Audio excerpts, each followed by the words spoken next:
This program is presented by University of California Television. Like what you learn? Visit our website or follow us on Facebook and Twitter to keep up with the latest UCTV programs.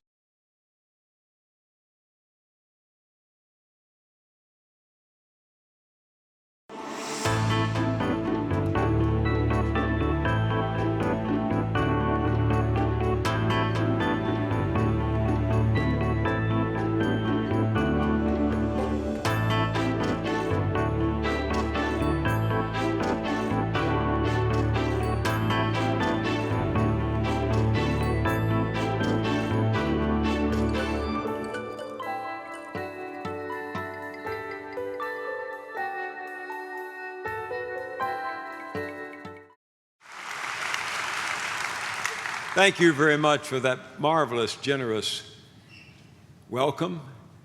And thank you, Clark, for that very generous introduction. I don't deserve it, but I also have arthritis, and I don't deserve that either.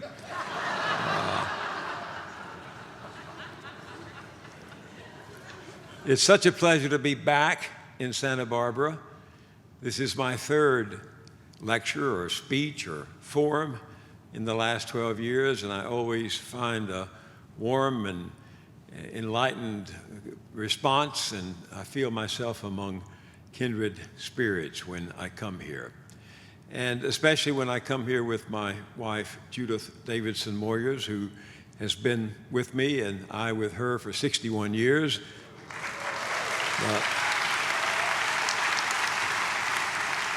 The last 30 of which we have worked together in close quarters, as with her being my executive producer, my executive editor, the president and CEO of our independent production company, responsible for so many of those productions that Clark just mentioned. She has been there in the control room, in my ear and in my head, where you can't see it, and always in my heart where I never stop feeling it. She is the one person in our company and our entourage who will tell me the truth even when it hurts. And that's what you want when you're on the air as a broadcast journalist. I'm glad she could be here with me.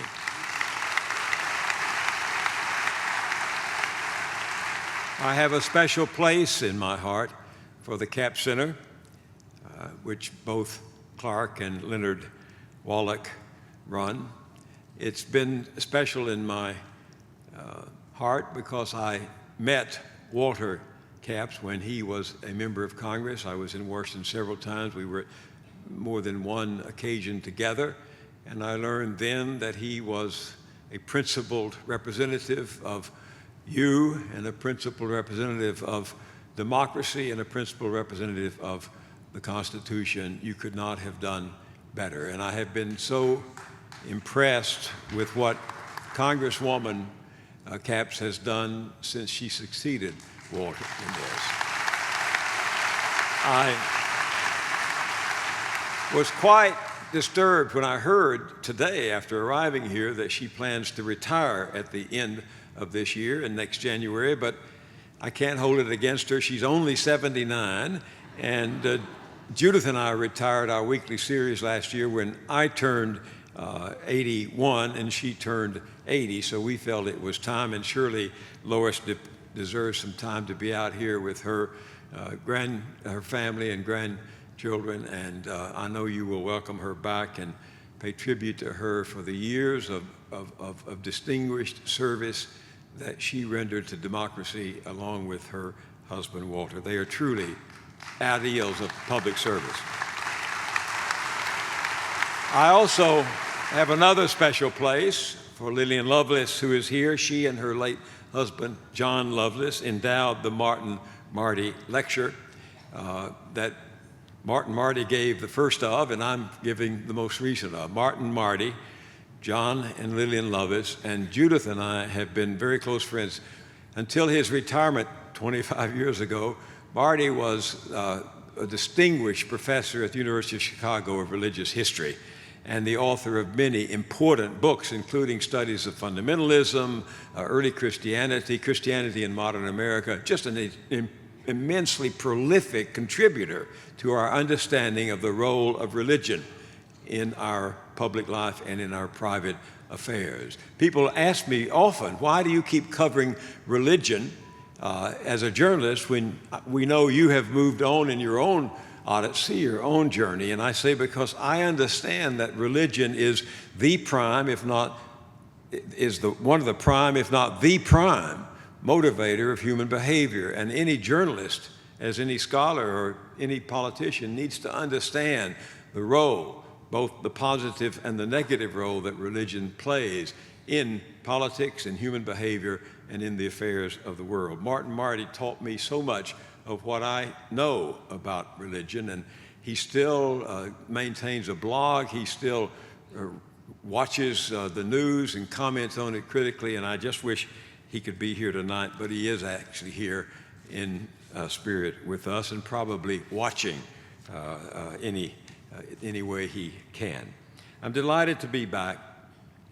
It occurred to me just a few minutes ago that when I was here the last time, it was just after the week of the mass shooting in Arizona, when Congresswoman Gifford was critically injured and several were killed. And I devoted most of my comments here to that occasion, wondering why it is that a democracy which you would expect could solve the problems it creates for itself, in this case with the Second Amendment, couldn't solve those problems. And then, of course, last year you had your own mass killing nearby with the shooting of, 3 young people and the wounding of 14 others by a young man who left that note saying, "I'm getting my revenge on the world tonight." And again, sitting back in the green room, I wondered, why is it our democracy is so dysfunctional that it cannot solve a problem that is literally killing us?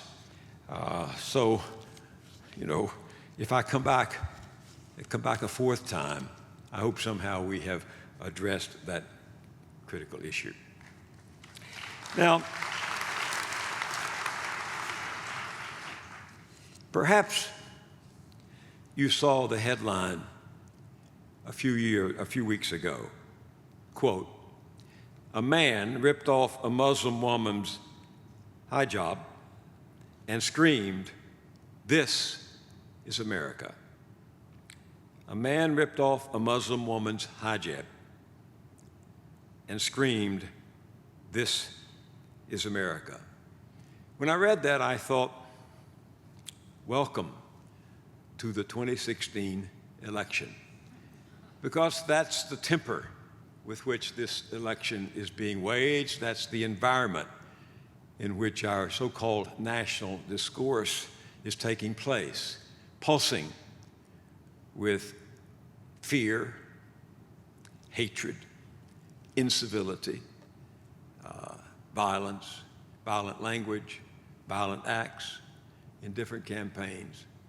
And that headline seemed to encapsulate for me what has happened to America as we approach this election. And I chose the title, coming in November, the rapture, apocalypse, or Armageddon, because when I interviewed Joseph Campbell in that series 25 years ago, The Power of Myth, talked about that the last time I was here too. The last thing Joe said to me when I left after Judith and I were saying farewell and departing George Lucas's Skywalker Ranch, where we taped those interviews, the last thing Joe said to me as we walked out on the front porch was, "You intend to stay with this," meaning staying with this sort of journalism. And I said, "Yes."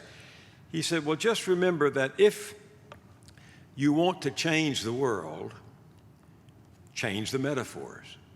And he's right. We have to be able to see the world differently if we're going to change the world and stay the course that is leading us now to the edge. And all of those terms which come from the book of Revelation, the rapture, the apocalypse, and Armageddon, are metaphors for how people a long time ago saw the world playing out. And I tend to think of this election in those terms. In the rapture, in the end times, I represented in the book of Revelation, either before or simultaneously with the coming of Christ again to earth, represented the rising up of the dead from the earth to meet in the sky the believers who were still alive, caught up in the rapture, in the clouds, to meet the Lord in the air. There are many people who think of this election that way. I don't know on whose side they think of it, but they do.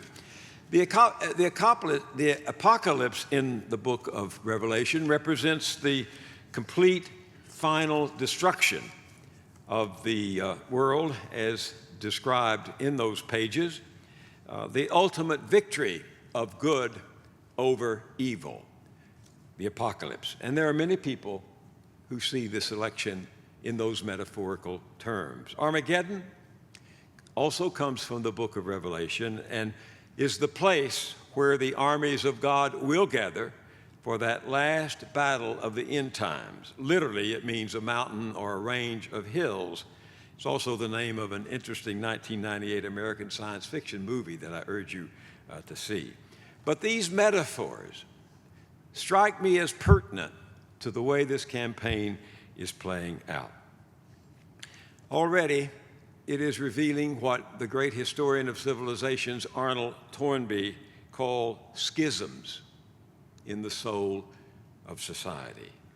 Schisms in the soul of society, raising such questions as who are we as a people?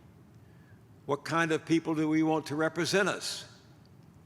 And what future will be our legacy to the generations that follow? We're not seeing in this election the typical clash of left versus right, not yet at least. The 20 million votes already cast for Donald Trump and Bernie Sanders represent far more than the opposition simply to the other candidates who are running against them. They are, in effect, a populist earthquake, like none other in my time. I mean, you could say that the 1968 election was seen by many people as a combination of the rapture, the apocalypse, and Armageddon. George Wallace running segregation now, segregation tomorrow, segregation forever. Gene McCarthy running against Lyndon Johnson, Robert Kennedy coming in, the war in Vietnam, Richard Nixon.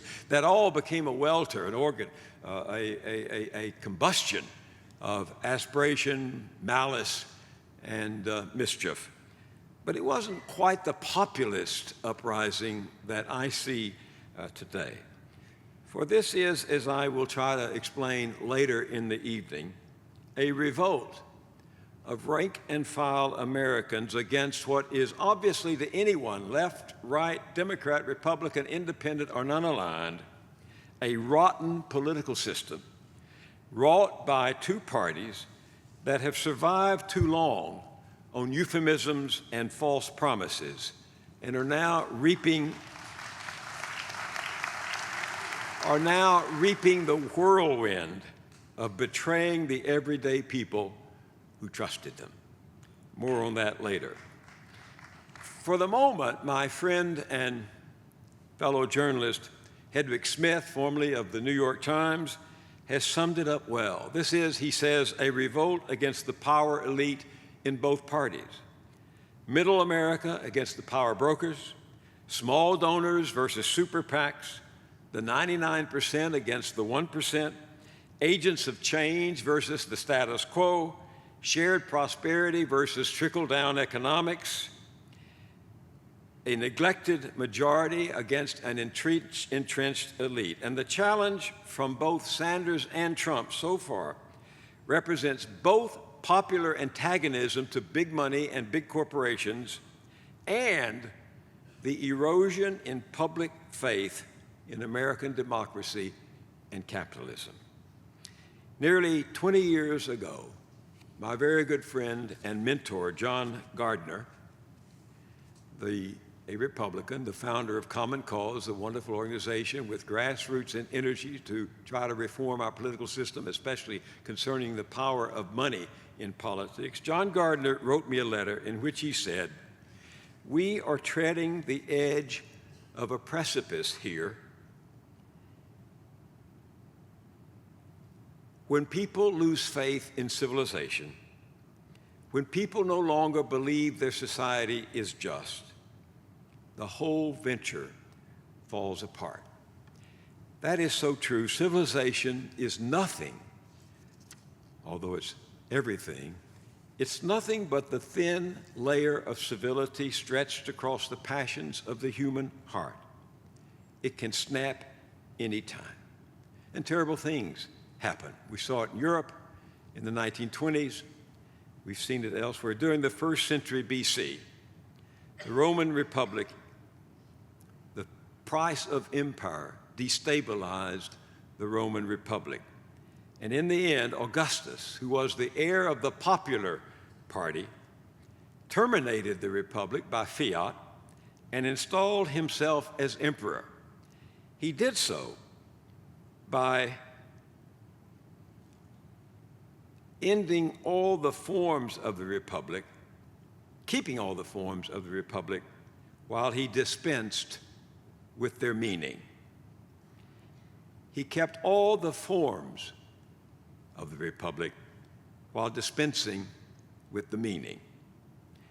Which brings me to Donald Trump.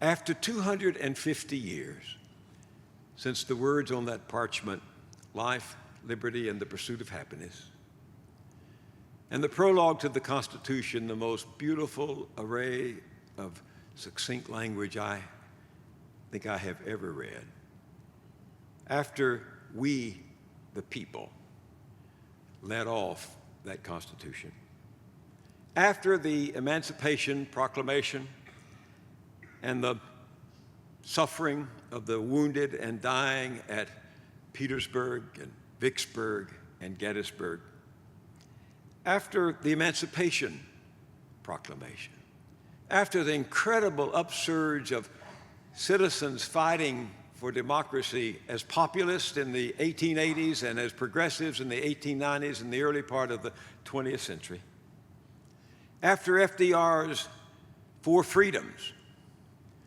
and Martin Luther King's I Have a Dream, after a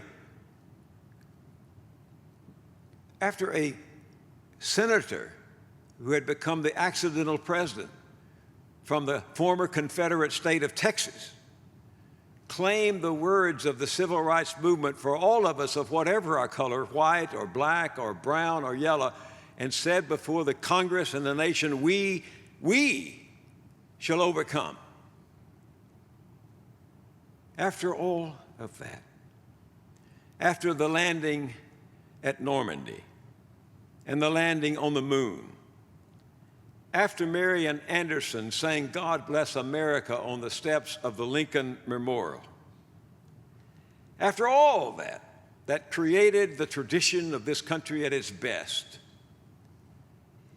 after all of that, it's come down to this: a colossus of ignorance and narcissism, boasting, quote, "There's nobody like me," nobody.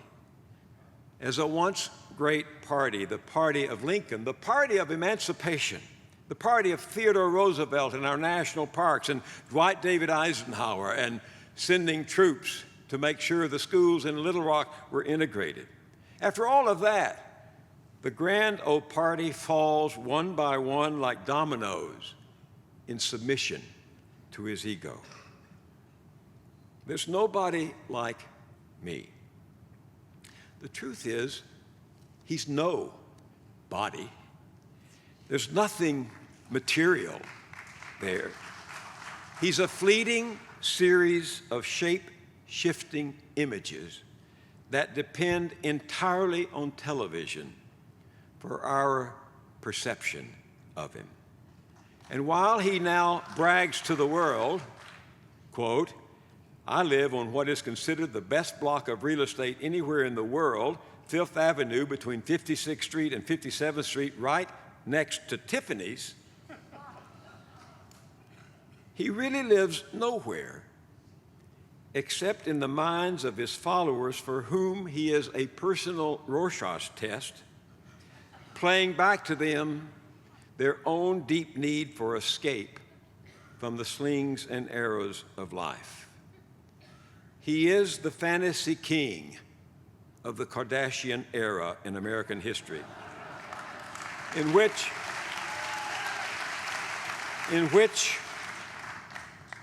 we live happily after winning the lottery on reality TV. I mean, also notice he never keeps his eyes on you. You cannot look him in the eye. He's there and then he's gone. He's in his black limousine, his black SUV, on his private plane, jetting off to his private estate in Florida. If you were on a sinking ship, I'm convinced, with Donald Trump, and heard him shout, "Women and children first," it would be because he wanted to test the strength of the lifeboats.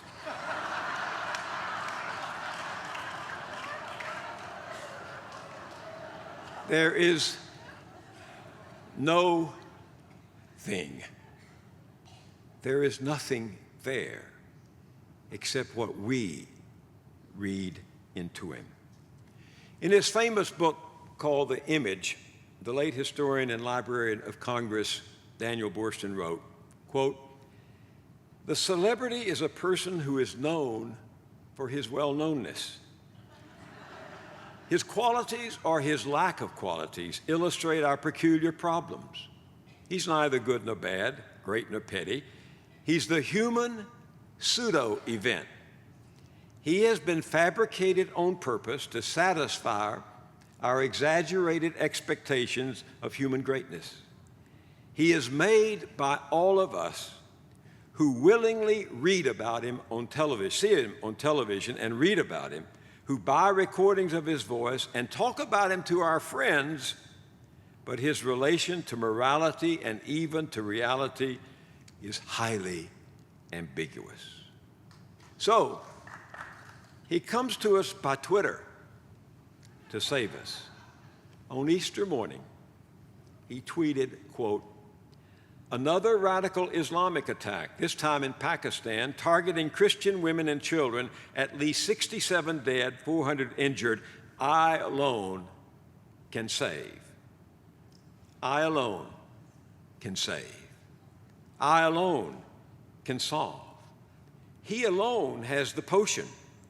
He alone is able to call out the incantation. He alone can cast the spell and remove the demons. Alone, he will save us." He is Mussolini and Berlusconi and George Wallace and Napoleon in a trucker's hat. Napoleon Bonaparte said, "I am not an ordinary man. I am an extraordinary man, and ordinary rules do not apply to me."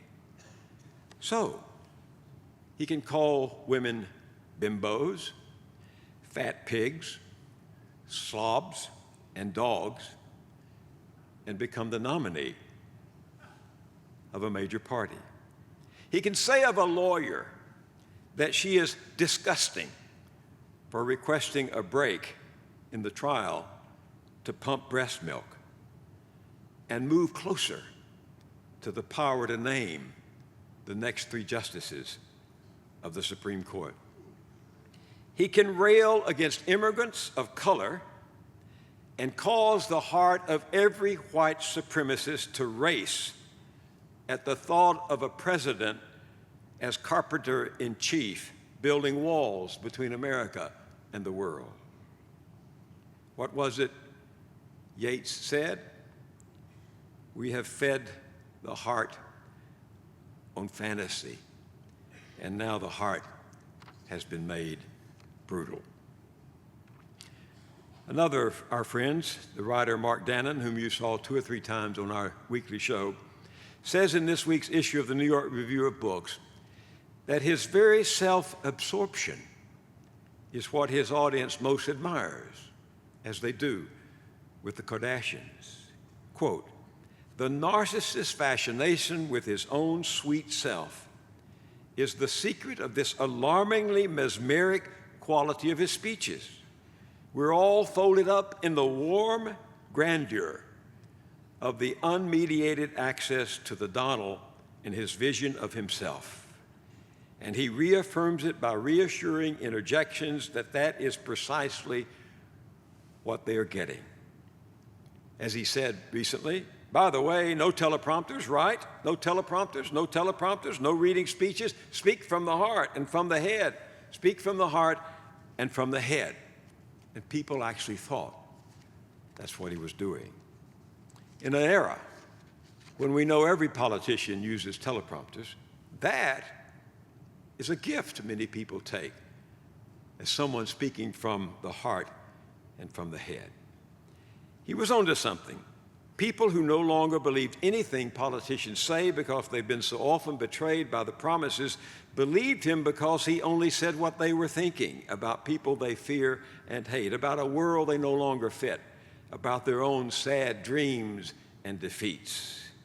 He is the magician with the wand, the incantation, and the spell. They took him more seriously, actually, I think, than he took himself. I read this morning an excerpt from a book by a long article, a letter written to his followers by a man who had been a senior member of his communication staff when they began to think about a campaign. And this man is trying to warn voters that there wasn't even the thought of winning when they put this campaign together. The goal instead was for, quote, the Donald to poll in double digits and come in seconds in delegate count. That was it. The Trump camp would have been satisfied to see him polling at 22% and taking second place to the person who might hold 50%.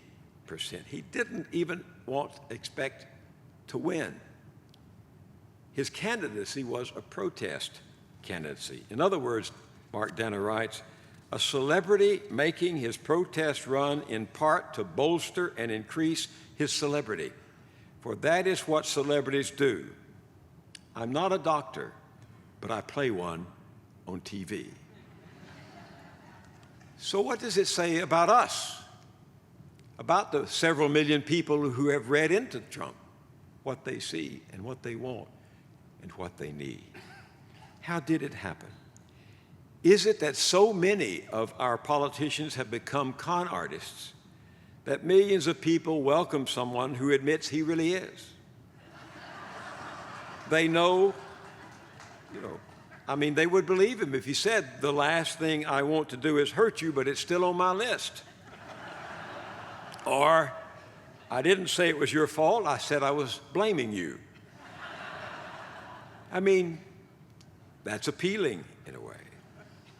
They know what he knows,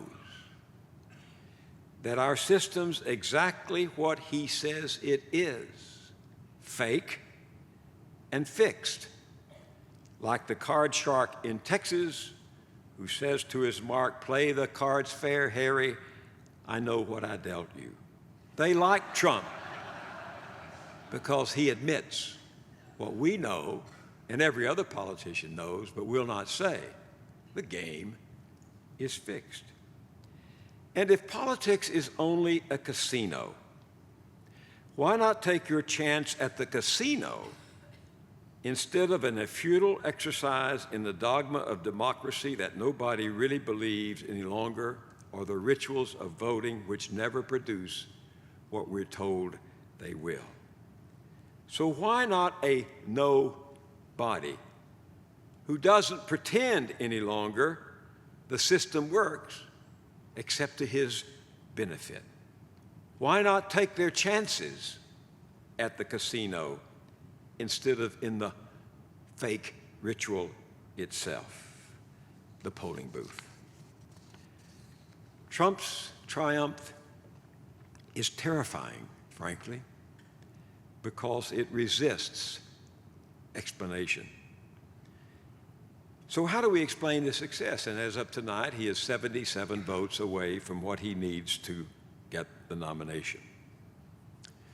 In addition to what I just said about his ability as a celebrity to fill in our wants and needs and our hopes and expectations, irrespective of whether he embraces them,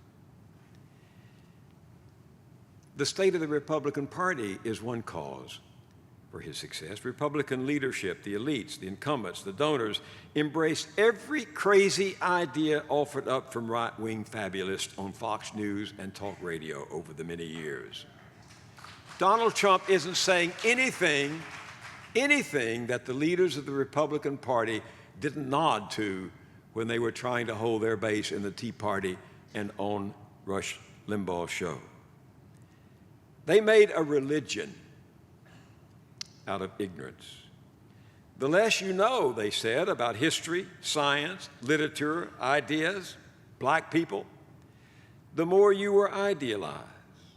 The public thinker Paul Berman, a man I much admire, understood that writes that the public reminds us that John McCain in 2008 understood that Sarah Palin was unfit for high office. She couldn't even tell Katie Couric what magazines she read because everyone knew she doesn't read magazines. She was, as Paul says, a proud barbarian, confident in her illiteracy. But McCain, the nominee of the party, understood that to have any chance to win, he needed to motivate his party base, which thrived on illiteracy. So he gambled on barbarism's appeal. It was unprincipled of him, it was scandalous of him, but it was, in his mind, a matter of political survival. So that McCain, says Berman, paved the way for Trump with Palin, both know-nothing outsiders. So that Trump is a figure without precedent in the Republican Party. He would be the first president never to have served in any political, government, or military office. And yet, Judith called out to me this morning and said, look, there is Donald Trump going to call on Henry Kissinger at the former Secretary of State's townhouse in New York. Even Kissinger didn't have what it takes to say, I'll have nothing to do with that man. He should not be within miles of American foreign policy. And yet, he too bowed in submission to the narcissist ignoramus who is going to head his party. Which leads to a second reason for his success. The first was the Republican failure of elites to uphold standards. Second is the collapse of political journalism. Berman writes about the disappearance of one newspaper after another. I think we've lost something like 20 to 25,000 reporters in the last 5 or 7 years. And the fact that news depends on fewer and fewer reporters and more on pundits who offer opinions, not facts. George Bernard Shaw once warned against journalists who are unable to distinguish between a bicycle accident and the collapse of civilization. Well, I remember Shaw's statement every time I see most pundits on television. There are no facts, only opinions. The surviving newspapers and political magazines, of which there are still some good ones, understaffed and underfunded, have lost their professional edge. They rarely have the resources or the desire anymore to hold power accountable. Libel suits are expensive, as Judith and I can testify. These journalists, these institutions, these organizations have been disemboweled by the internet. And the effect is to leave huge portions of our population rudderless as they make political decisions, deprived of solid political reporting. This part of our population, and it includes many of us, I'm afraid, are addicted to the cyber hysterias of their electronic devices, deprived of leadership by institutional systems, deprived of a sense of history and of our political tradition, incapable of judging any longer the quality of leadership. Everybody, all of these pundits kept saying that once Trump gets the nomination, he will begin to appear presidential. These people have no idea what it means to be presidential. So Trump can set a new standard, as he will in fact do. James Baldwin wrote that you can judge the state of society's educational level by the quality of its political speeches. By that standard, it feels like an understatement to say our national intelligence has never been more degraded. And yet, we need to be smarter and wiser than ever. We are on the cusp, and I just mentioned one of these issues. We're on the cusp of a ruined planet. Climate change is bearing down on us. We're losing biodiversity, forests, fisheries, and soils. Toxins accumulate in our ecosystem and in our bodies. This crisis calls for a deep restructuring of our way of life and our economy based on an affirmation of life and the devoted care that life requires of us. But instead, masses are persuaded that only a strong man can save us. Not knowledge, not information, just a strong leader. That's yet another reason for Trump's success, the denial of facts. Also, we have been through 4 turbulent decades in which the rich and powerful have been hell-bent on making the world work for them at the expense of everybody else. So that instead of producing a better life for everyone, capitalism now procreates vast wealth at the top and wage stagnation at the bottom. Those are the 2 extremes in our country that are growing. Meanwhile, the middle class, the usual bulk of democracy, the usual bulwark of democracy, the usual people from whom our most active political citizenship comes, the middle class continues to shrink.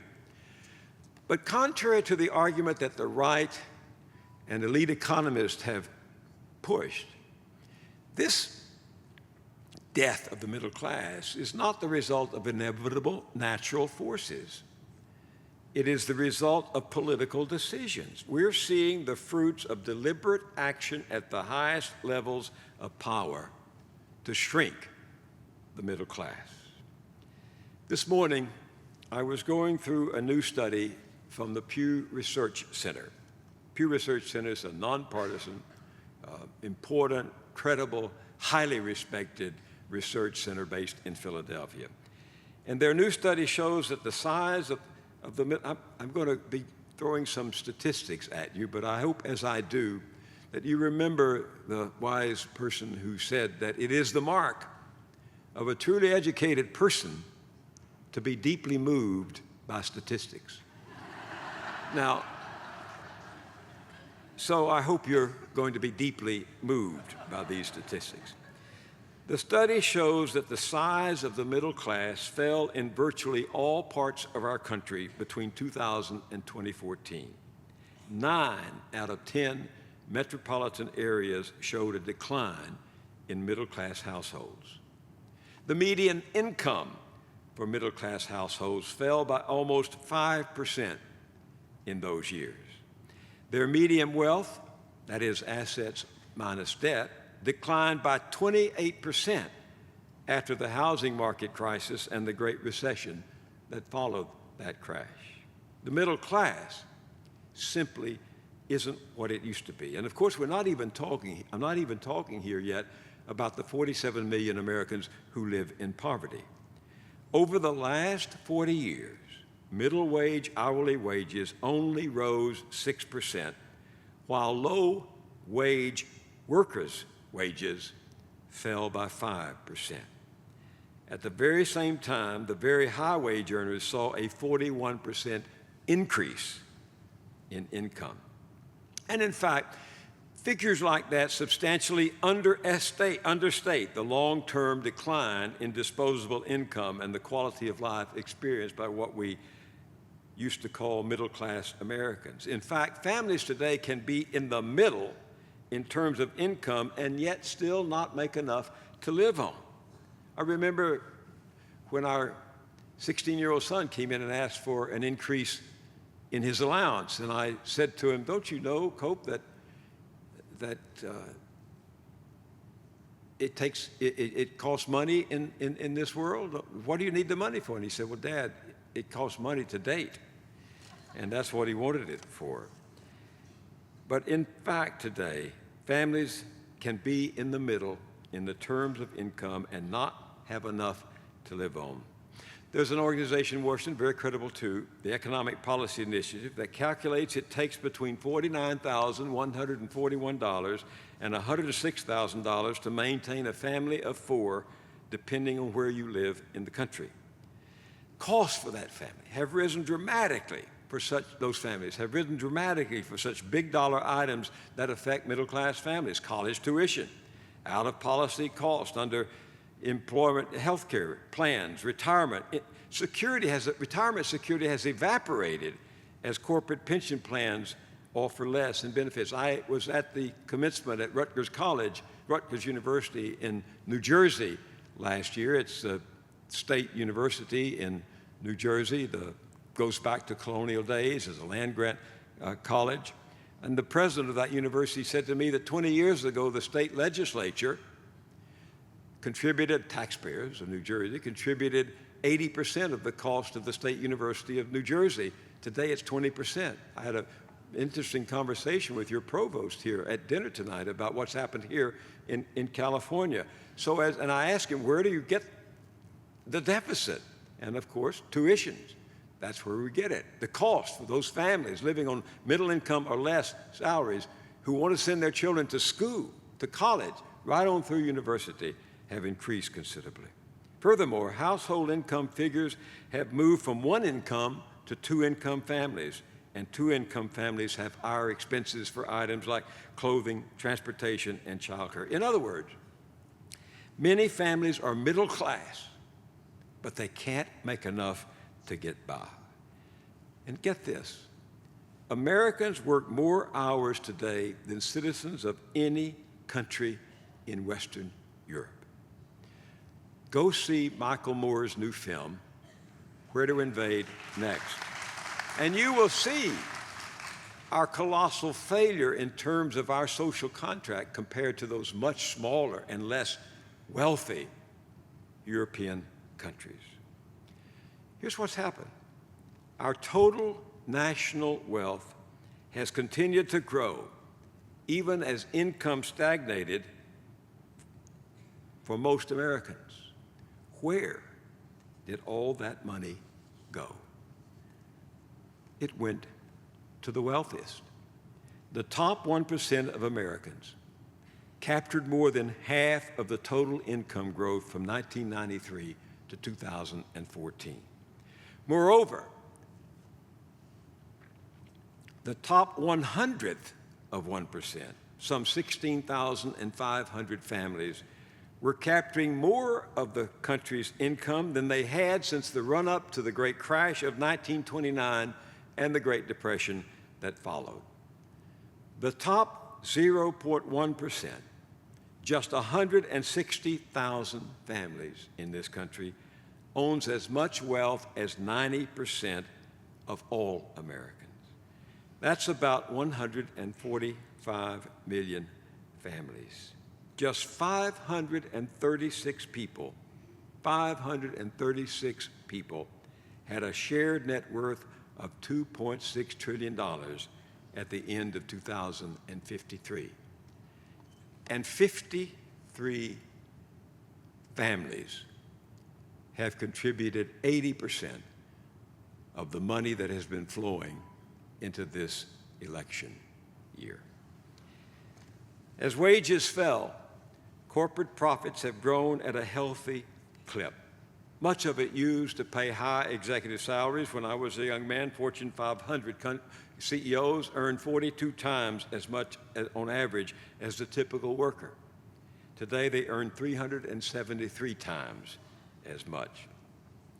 What's happened?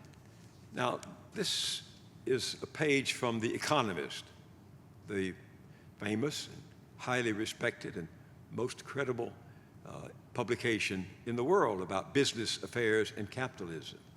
And its headline is, "The Problems with Profits." And the problem with profits is that the campaigns have found, I'll read you this. America used to be the land of opportunity, just a part of it. America used to be the land of opportunity and optimism. Now opportunity is seen as the preserve of the elite. 2/3 of Americans believe the economy is rigged in favor of vested interest, and optimism has turned to anger. Voters' fury fuels the insurgencies of Donald Trump and Bernie Sanders and weakens insiders. The campaigns have found plenty of things to blame, from free trade deals to the recklessness of Wall Street. But one problem with American capitalism has been overlooked. The naughty secret of American firms is that life at home is much easier. Their returns on equity are 40% higher in the United States today than they are abroad. Aggregate domestic profits are at near record levels relative to GDP. America is meant to be a temple of free enterprise. It isn't. They're not spending those huge profits on investment in the company or the future or their employees. They're saving it. They're not sharing it even with their stockholders. They're saving it. They're spending it on themselves. Last week, as I mentioned, I was at the Rutgers commencement. That's where President Obama spoke. I spoke after him, but he dominated the news, of course. He made a terrific speech. I was very proud of him, very proud that we had a president at this moment who was so intelligent and could communicate so clearly and forcefully. He had those thousands of students in his hand.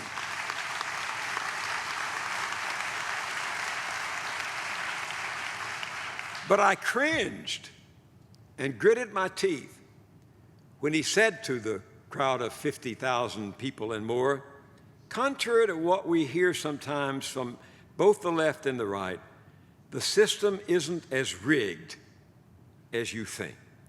The system isn't as rigged as you think. And I thought, an atypical Southern Baptist thought.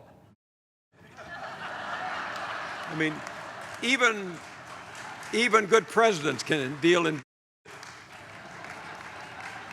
because the system is rigged.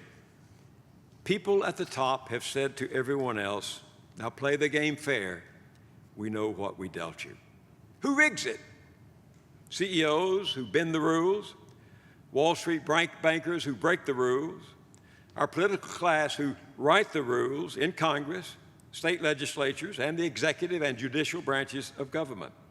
That's how the tax breaks for the rich and powerful happen. That's who make the terrible trade deals. That's who cut the budgets of the State University of California and the State University of New Jersey and Texas and every state university in America. That's who neglects our infrastructure. That's who makes it harder for workers to collectively bargain on their own behalf. It's the people who have the power to write the rules who do so. That's why Justice Louis Brandeis, one of our great justices, the late Louis Brandeis, who said, you can have wealth concentrated in the hands of a few, or democracy, but you can't have both. 2 years ago, there was one of the most important studies in years by two of our best political scientists, armed with a small army of researchers, who studied 1,900 pieces of legislation, bills, acts of Congress that were approved by the Senate and the House. They showed, as solidly as any political science research can, how the wealthy, the well-connected, and the politically powerful get what they want from government, the political outcomes that serve their own interest, while for the rest of us, and I'm quoting, the preferences of the average American appears to have only a minuscule, near zero, statistically non-significant impact on public policy. One headline on that study didn't get the attention it needed because the mainstream press, the corporate press, ignored it. One headline, U.S. no longer an actual democracy. Asking who really rules, researchers Martin Gillens and Benjamin Page argue that over the past few decades, America's political system has slowly transformed from a democracy into an oligarchy where wealthy elites wield most of the power. The highly read, popular, respected online magazine Vox, this headline: politicians listen to rich people, not you. The study is irrefutable in my estimation, convincing me, among other evidence, that we're in a doom loop of oligarchy. Super PACs, dark money, jumbo joint financing committees have produced a winner-take-all politics that make the rich richer at the expense of everyone else. And the result is that inequality in America is at the greatest ever. And yet it's not the way the world works. There are not the natural forces of globalization and technology that are the prime movers of this inequality. It's the way the world is made to work. Again, headlines: deepening inequality driving U.S. middle class into oblivion. As millions of workers face pension cuts thanks to Wall Street greed, executive benefits remain lavish. Huffington Post: the House just voted to give Wall Street billions from Americans' retirement savings. Dark money group spends thousands attacking Consumer Financial Protection Bureau, which was trying to write new rules and regulations to protect you, the citizens. And this one, which I think sums it up: free speech, big money, bad elections. One more: million-dollar donors pump huge sums into 2016 White House race. More than 50 individuals and entities have shelled out at least $1 million to big money groups backing presidential candidates, with close to half of the big donors giving to one super PAC. And then the most shattering, the most unacceptable result of inequality: this headline: report reveals rising poverty for children in America. There are roughly 3 million more U.S. children living in poverty today than during the outbreak of the Great Recession in 2008. And the so-called economic recovery has bypassed children of color altogether, a harrowing new report reveals. And that report was not prepared by the Bernie Sanders campaign. It came again from one of the most respectable foundations in America that has spent years. We worked with them previously when Judith and I did several series about children. Comes from the Baltimore-based Annie E. Casey Foundation, which took a hard look and confirmed that the number of poor children in this country is increasing. Last week, I watched Jon Stewart being interviewed by David Axelrod at the University of Chicago Institute of Politics. Axelrod was Barack Obama's campaign manager in 2008, a brilliant student of American politics, and the management of Obama's campaign in 2008 was the most brilliantly managed campaign I've seen in my years in politics, government, and journalism. I consider Stewart one of our greatest journalist humorists. I mean, if I had had his sense of humor, I might have survived another 40 years in this business. But he's the greatest journalist humorist since Mark Twain. And when Jon Stewart came on our show the first time, I said to him, you know, if Mark Twain were here today, he'd be the host of The Daily Show. And John's answer was, but I would never be able to write the book he wrote, which John knew was called The Gilded Age, because Mark Twain gave the Gilded Age its name in a novel that he wrote at the time. And he named the problem. There was a great Greek philosopher who said, if you want to understand a problem, you must first name it.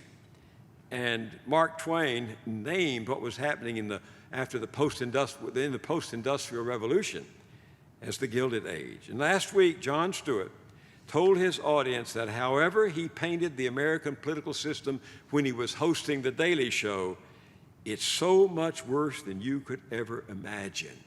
It's a cesspool, he said. It's a rotting system, he called it. And he urged young people who want to change it, get into it and don't get it on you. Be sure to wear a hazmat suit. You know, we have some work to do. That's the real point of my talk tonight. Reinhold Niebuhr, that great thinker of the 20th century who was to ethics and politics what Marty was to history and religion, Reinhold Niebuhr said that the temper and integrity which the political fight is waged is more important for the health of our society than any particular policy. But our campaigns now are designed to distract us from what really matters, and that's the main source of Trump's success. They treat our elections as reality TV shows. Our giant media conglomerates make no effort to distinguish between news and entertainment. They play a game of wink, wink. They collude in trivializing democracy as a game of insiders while the rest of us are left to look on from the outside. In the Los Angeles Times this morning, the critic Mary McNamara points out that Fox News' Megyn Kelly didn't ask Donald Trump to be on her special yesterday so she could get back at him for calling her a bimbo, or so she could pin him down on policy issues. No, she invited him to co-star in an hour-long infomercial for her new book. That's the way the medium works. And the president of CBS, where I spent some years in my early career, the president of CBS, has 3 times told trade associations of broadcasters, Donald Trump has been a gold mine for us. Donald Trump, every time he's on, brings in viewers, and that brings in ratings, and that brings in dollars from advertisers. Bring him on, he said. And that's why the networks have broken all precedent and allowed Donald Trump to call in for his interviews instead of being present for a television interview. They want his money, even if the price of his money is President Donald Trump. So it is that we are assaulted today by what the late scholar Clint Brooks called the bastard muses. Propaganda which pleads unscrupulously for a special case at the expense of the total truth. Propaganda. Sentimentality which works up emotional purposes unwarranted by and in excess of the occasion. Sentimentality. And pornography, which focuses on one powerful drive at the expense of the total human personality. So it is that our democracy today is poisoned by so many lies that truth is now stranger than fiction, just not as popular. So, as Yeats said, we have fed the heart on fantasies, and the heart's grown brutal from the fair. I'll stop there. We'll deal a little later in the question and answer period with what are some possible solutions. I don't like to leave people in despair because I don't like to leave myself in despair. And I do think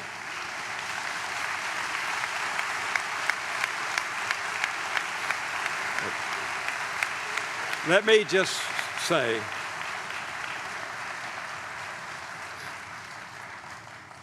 let me just leave you with this thought.